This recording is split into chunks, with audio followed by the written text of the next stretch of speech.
Imagine you walk into a room, you sit down across from an examiner, and you deliver this perfectly fluent, grammatically flawless 3-minute speech on the gig economy. I mean, you're using complex vocabulary, your pronunciation is flawless, and you feel incredibly confident, and then you fail. Oh, yeah. That is a very harsh reality for a lot of people. Right. Why does that happen?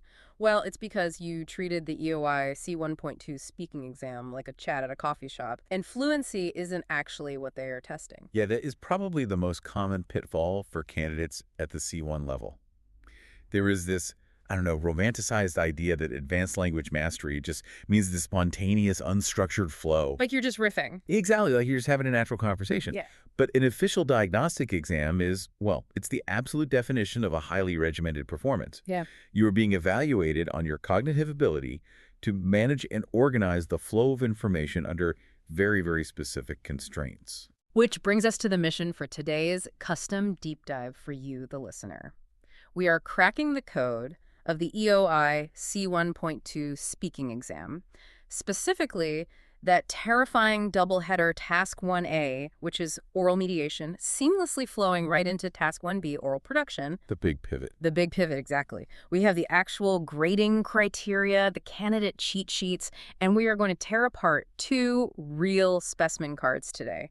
One is on the gig economy, and the other is on arts education. Which is great because those 2 tasks represent completely different cognitive exercises. I mean, candidates stumble because they blur the lines. You know? They treat the entire 4 or 5 minutes as just one big opinion piece, completely missing the strict boundary between mediating a text and producing an independent argument. So let's start by looking at Task 1A, oral mediation. I like to think of this using a specific analogy. When you are doing Task 1A, you have your straight-laced, objective news anchor jacket on. Like that. Right. Your sole job is to basically read the teleprompter, relay the facts from the source text to a public that hasn't read it, and do it without offering a single drop of your own opinion. You are just the bridge. The news anchor analogy captures that required neutrality perfectly. Yeah. And it highlights a massive trap outlined in our C1 cheat sheet source. Oh, the opinion trap. Right. A candidate will spend their 4 minutes of prep time reading a text about, say, the negative impacts of mass tourism. They start their speaking timer, and the very first thing out of their mouth is, I think tourism is destroying our cities because... Well, it feels completely natural. I mean, if you read a persuasive article, your human instinct is to immediately react to the premise. You want to jump into the debate. The instinct is natural for sure, but in the context of Task 1A, it is an automatic deduction. You are attributing the thought to yourself, not the text. Right. The correct neutral approach is to point to the source material. You would say something like, so one interesting thing the article mentions is the impact tourism is having on local infrastructure. You see, you are pointing at the text, not at your own brain. And our sources actually provide a really specific toolkit of advanced discourse markers to help candidates do exactly this. To start off, you don't use the elementary the text says. You got to elevate the language. You start with, I came across this article the other day, and it seems that... Yeah, or when unpacking a highly specific argument from the author, you deploy phrases like, from what I gathered in the text, it seems clear that, or, the writer seems to argue. I want to push back on this neutrality requirement for a second, though. Okay, sure. If the text is about a highly charged, deeply personal topic like labor exploitation or climate change, political corruption, how do you practically prevent your own bias from slipping in? Especially when you have the adrenaline of an exam timer ticking down. It seems nearly impossible to stay completely detached. Well, that difficulty is precisely why leaning on those specific discourse markers is basically non-negotiable. They function as psychological guardrails. Oh, interesting. Yeah, when you physically force your mouth to say the words, according to this article that I'm telling you about, it traps your brain in reporting mode. It creates this cognitive distance that prevents you from accidentally slipping into, I strongly believe. It puts your brain on a designated track. Yeah. And based on the examiner guidelines we have, we need to make a crucial note here about impartiality for you listening. When dealing with political or socioeconomic texts, things involving government policy, labor rights, controversial social issues, the candidate must impartially report the viewpoints of the original source material. EOI. You are not endorsing those political views, and neither are we, by the way, in discussing them today. You are simply demonstrating your linguistic ability to transmit complex information accurately. Right. The examiner is not grading your personal politics. They really don't care. They are grading your ability to faithfully carry a message from point A to point B without distorting it along the way. So let's see how these guardrails hold up when we throw actual data at them. We have our first real-world example from the source's Specimen Card 1 on economics, specifically focusing on the gig economy and zero-hours contracts. Okay, so the parameters for this are tight. You get 4 minutes of silent preparation time to read and take notes on the entire card. Then you have roughly 1 to 2 minutes to speak for this mediation portion. Picture yourself sitting there in the exam room. You're reading this Guardian article provided on the card. The text is dense. It states that zero-hours contracts for the over 50s have reached their highest level since 2013. Right. It outlines massive insecurities, workers not knowing if they have shifts from week to week, wildly inconsistent wages, lower pension contributions.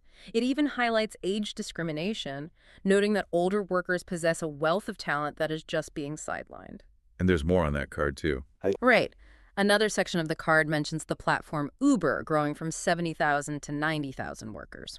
Finally, there is a quote from Christina McCania of the Unison Union stating employers must pay decent rates so staff don't have to juggle multiple jobs just to survive. Now, attempting to memorize and regurgitate all of that verbatim will result in a disorganized mess. The task requires synthesis.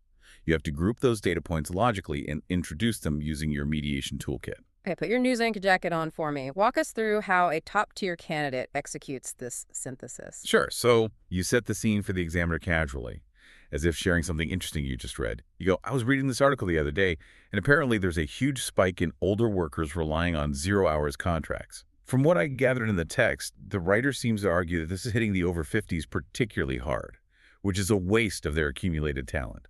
And another thing they mentioned was this severe insecurity involved not just the inconsistent wages week to week, but how it negatively impacts long-term things like pensions. Let me pause you there. Using the phrase, and another thing they mentioned was, is incredibly effective. It completely grounds the new information back in the text, keeping you safely out of opinion territory. Exactly. You pull in the secondary source material smoothly. Moving on, the article also brings up the broader gig economy, pointing out that platforms like Uber have seen a massive surge in their workforce. There's even a quote from a union representative who makes the claim that people shouldn't be forced to juggle multiple jobs just to survive. They need a decent base rate. You've hit every single factual requirement from the specimen card right there, but you can't just stop talking and stare at the examiner. No, definitely not. You need to stick the landing. And the cheat sheet provides a very specific phrase to close the mediation cleanly. You say, so all in all, the take-home message seems to be that the gig economy is creating highly precarious situations, especially for older demographics. That phrase, the take-home message seems to be, sends a massive structural signal to the examiner. It proves you understand how to structure a formal monologue. You open the package, you display the contents logically, and you tied it back up with a neat bow. The bow is tied. Task 1A is officially done. But the timer is still ticking. Now comes the most dangerous part of the examiner, the pivot. You have to transition seamlessly into task 1B, oral production, where you have another 2 to 3 minutes to speak. This requires a complete cognitive shift. You are taking off that objective news anchor jacket, tossing it aside, and putting on your highly opinionated editorial columnist hat. The source instructions for Task 2 are explicit about this boundary. You must clearly indicate a change in your communicative purpose. You are no longer summarizing a text. You are now actively constructing your own independent arguments. Think of discourse markers like the turn signals on a car. If you just swerve into a new lane or suddenly veer into your own opinion without warning, the examiner basically crashes into your argument. You have to signal the turn before you make it. So how do you do that elegantly? You use your voice as a physical punctuation mark. You employ intonation. You take a deliberate pause, drop your pitch slightly to indicate that a new paragraph has started in your mind, and you use a strong verbal turn signal. Something like, now, when it comes to my own stance on this, or simply, if you ask me. Oh, if you ask me, it's such a clean, unmistakable pivot. So looking at the actual prompts for the gig economy production task, the card demands 2 things. First, discuss your own stance on the gig economy, and second, make predictions about the future of this working model. Right, and structuring this opinion doesn't mean reciting a rigid 5-paragraph academic essay, but it demands organized thought. You could start with, the first thing I'd like to say is that while the gig economy offers undeniable flexibility for students, I believe it's fundamentally exploitative for those trying to support a family. You have clearly established your stance, but then you have to hit that second bullet point about the future, or you lose points for not completing the task. That requires another explicit turn signal. Looking ahead, I predict that, or as for the future of this situation, if you do not verbally flag that you are moving on to the prediction phase, the examiner, who is busy writing notes, might completely miss that you answered the second prompt. Okay, I want to try this. Throw me the facts from our second specimen card, the one on education, and let me see if I can do the fluid run-through from mediation straight into production on the fly. Let's see how these mechanics actually feel in practice. All right, consider your 4 minutes of prep time started. Here is your source material.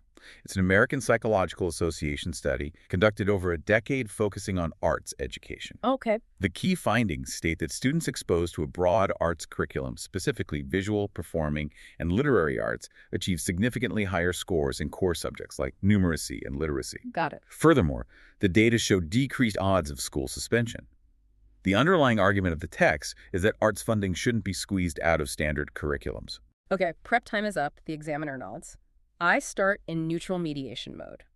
I came across this fascinating article the other day regarding a decade-long APA study on arts education.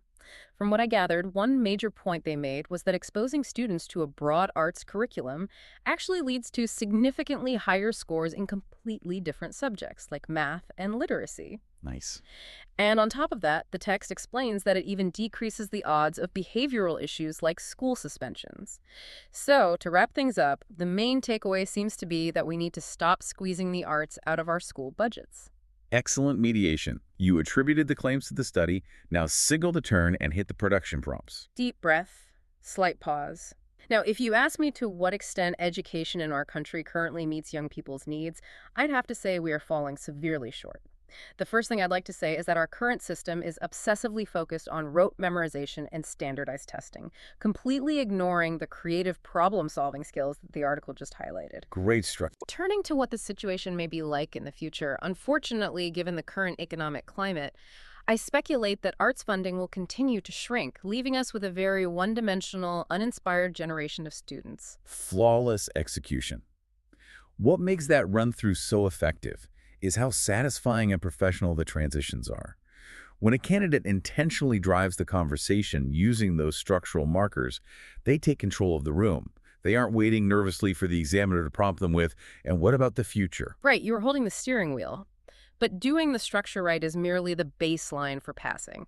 If we want to move from a passing grade to top marks, we have to look at the source document titled Beyond Basics, Mastering Advanced Connectors for C1. Yeah. We need to elevate the language itself. Oh, absolutely. That document highlights a massive silent trap that prevents good speakers from getting great scores. It is the trap of linguistic simplicity. Relying on basic linear arguments like saying, "I like it because," or "it is bad but," that will actively cap your score in discourse management, no matter how good your accent is. Words like but, and because are perfectly fine for a B1 or B2 exam. But we are playing in the C1 league now. The examiner needs proof of complex thought. Let's explain the mechanics of these upgrades. Instead of adding information with the word and, our cheat sheet tells us to use furthermore or moreover. Why does that score higher? It scores higher because it demonstrates authoritative pacing. Okay. Furthermore isn't just a bigger word for and, it signals that you are building a layered argument. Instead of a run-on sentence like, "The economic reforms are bad and they didn't fix inequality," you say, "The economic reforms have been widely criticized. Furthermore, they have failed to address the root causes of inequality." It completely changes the weight of the statement. What about dealing with contrast? The urge to use but is so strong, our guide suggests whereas while or despite. Whereas is a quintessential C1 connector because it forces cognitive gymnastics. It requires you to hold two conflicting ideas in your head and synthesize them into a single, complex sentence structure. Some economists believe the new law will stimulate growth, whereas critics predict widespread job losses. You're balancing two opposing worldview scales perfectly. That sounds so much more professional. And for cause and effect, we retire the word so and bring in consequently or due to. The company failed to innovate its product line. Consequently, it lost its dominant market share. But looking at the text here, there's a massive warning light flashing regarding the grammar of these advanced connectors. Punctuation and position in the sentence matter immensely. Many candidates learn the word furthermore, but use it incorrectly in the middle of a clause. These are often adverbs that must appear at the very beginning of a sentence, and critically, they must be followed by a comma. And in spoken English, a comma isn't just ink on a page, it is a physical pause. Furthermore, pause, the data shows. Consequently, pause, we must adapt. Exactly. If you are taking notes during your 4-minute prep time, the best tactical trick is to physically write these exact connectors down in the margins of your scratch paper. Write furthermore with the comma. Write consequently go. Force your eyes to look at them. It's like laying out your premium tools on the workbench before you start building the house. If they aren't sitting right there in front of you under the adrenaline and pressure of the exam timer, your brain will inevitably panic and default back to and, but, and so. By memorizing these specific discourse markers, from what I gathered. Now, if you ask me, and by understanding the strict boundaries between reporting and mediation and opining and production, you completely remove the overwhelm of the testing environment. You aren't guessing what the examiner wants to hear. You are following a clear step-by-step roadmap. And because the structure of your argument is basically running on autopilot, it frees up your mental RAM to actually focus on retrieving high-level vocabulary and maintaining clear pronunciation. It really does. It transforms the speaking exam from a terrifying test of spontaneous wit into, well, an exercise in linguistic engineering. Before we close out this deep dive, there was a fascinating sociological concept pulled from the working conditions specimen card that we didn't get to deeply analyze, but it's just too profound to ignore. Oh, yes. The source text brought up the concept of the economically inactive population. It noted that over 5 million people in Britain are currently on out-of-work benefits. And what is striking about that data isn't just the sheer volume of people, it is the underlying reasons they gave for not working. Because it isn't a lack of available jobs. The data shows there are roughly 1 million unfilled vacancies in the market. Right. More than half of those inactive individuals are classified as long-term sick, with a massive majority of those citing severe, debilitating problems with their mental health. You also have 50-somethings opting for early retirement the absolute second they can afford to do so, leaving the workforce years earlier than previous generations. Wow. And a highly significant portion of respondents simply stated that they find the currently available jobs to be tedious and unrewarding. That represents a monumental shift from the traditional narrative of unemployment. Historically, unemployment meant people were desperate for work but couldn't find a factory or an office that was hiring. This new data suggests something entirely different. It's not that they can't find work, it's that the nature of the work itself is perceived as fundamentally broken, damaging, or pointless. Which leaves us with a critical thought to ponder. As you prepare your future exam predictions about the gig economy and modern working conditions, consider this perhaps, it's not just the types of contracts that are changing, shifting from salaried positions to 0 hours or freelance gigs. Perhaps our fundamental psychological relationship with the very concept of work itself is fracturing. Are we witnessing an economic shift or a deeper crisis of meaning? That's something to mull over on your own as you keep preparing. Absolutely. Good luck to everyone taking the exam. Thanks for joining us on this deep dive. Keep those guardrails up, signal your turns, and we'll catch you next time.